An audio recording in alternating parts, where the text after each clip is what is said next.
de passer directement de Alger à Lagos au Nigeria, c'est énorme. Si l'Algérie, en 4, 5 ans, 6 ans, permet à tous les industriels européens de venir à Alger chercher le nouveau port et de descendre les produits pour les transformer, les adapter et descendre jusqu'au centre de l'Afrique, au Tchad, au Niger, au Mali et au Nigeria, cela évite aux entrepreneurs et la diaspora que l'Algérie allait être demain un très très grand pays. Un très grand pays. Et qu'il ne faut pas s'arrêter à des anecdotes, qu'il ne faut pas s'arrêter à du conjoncturel. Structurellement, l'Algérie va être très puissante. Il y a quatre facteurs, 4 tendances lourdes qui vont lui donner à ce pays un relief particulier. C'est la montée en puissance de l'Afrique.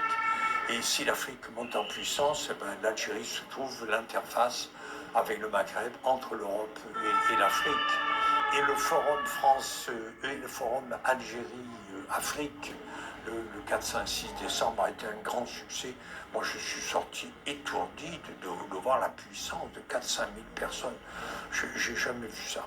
La deuxième chose que nous voyons comme tendance lourde, que nous observons, c'est l'industrialisation du nord de l'Afrique, du Caire à l'Algérie, au Maroc. Tout ce nord va devenir, à cause de l'énergie, de l'espace, va devenir une grande zone industrielle. L'Europe va se robotiser, l'Europe va perdre des emplois industriels, une partie, et l'Algérie veut se transformer, diversifier ses exportations, diversifier sa production, et donc le nord de l'Afrique et l'Algérie vont récupérer des tas d'activités.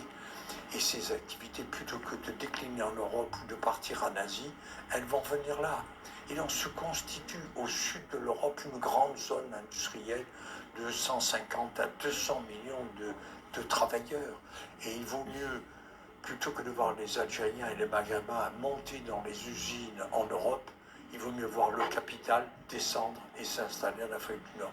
Et cette tendance est très fortement ancrée parce que les industriels européens qui sont obligés de travailler sur la qualité sont en train de compacter leur chaîne de valeur. Ils ne veulent plus avoir des établissements au Vietnam, au Brésil, en Afrique du Nord, en Australie. Ils compactent sur 2-3 000 km leur chaîne de production et dont l'Afrique du Nord et l'Algérie rentrent là-dedans.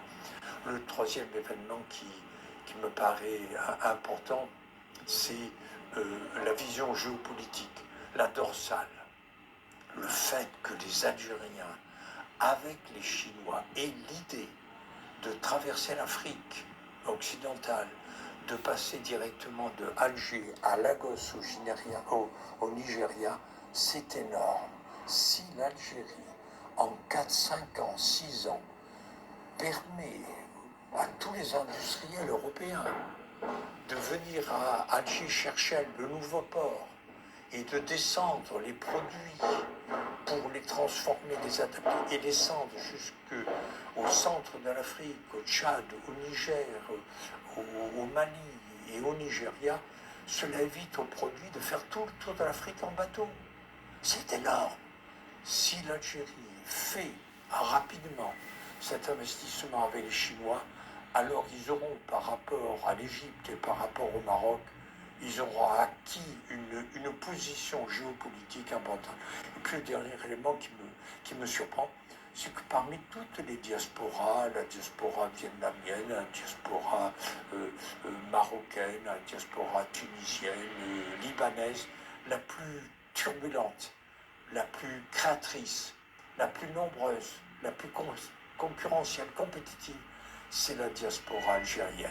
Ils bougent, ils bougent, ils bougent. Et surtout, c'est la diaspora qui vient de la Silicon Valley. Voilà. Il y a là-bas 200 à 300 Algériens qui ont fait fortune, qui sont très forts, qui sont dans les nouvelles technologies, qui sont dans les robots numériques, qui sont dans les big data, qui sont dans la modernité. Si cette diaspora algérienne vient en Algérie, qu'on leur offre des technopoles à diriger, c'est un gain de temps et un accroissement dans la modernité assez extraordinaire. Voilà, monsieur, les 4 raisons pour lesquelles je crois que l'Algérie va être un grand pays avec lequel il va falloir compter.